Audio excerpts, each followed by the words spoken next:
وهي تجري بهم في موج كالجبال ونادى نوح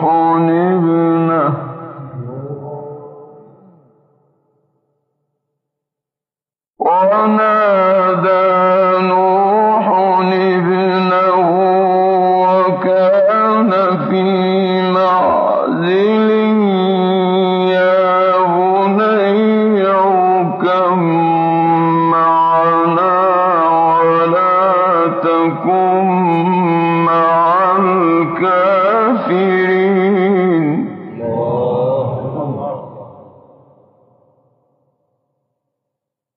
قال سآوي إلى جبل يعصمني من الماء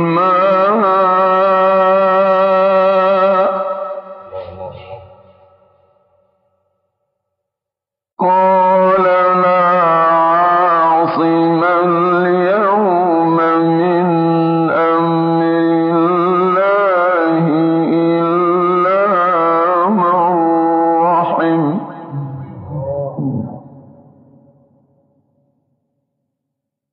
وحال بينهما الموج فكان من المغرقين.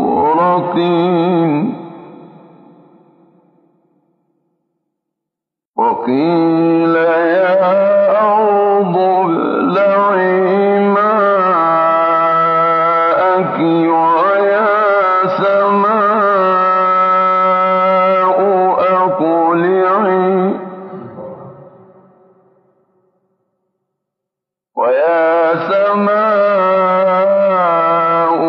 أقلعي وغيض الماء وقضي الأمر واستوت على الجود.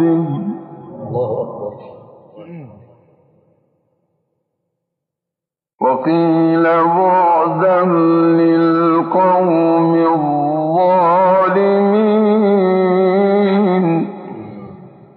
मेहरबान है। और वो उनको लेकर तूफान की लहरों में चलने लगी। लहरें क्या थीं? गोया पहाड़ थे। उस वक्त नूह ने अपने बेटे को, जो कश्ती से अलग था, पुकारा कि बेटा हमारे साथ सवार हो जा और काफिरों में शामिल न हो। उसने कहा कि मैं अभी पहाड़ से जा लगूंगा, वो मुझे पानी से बचा लेगा।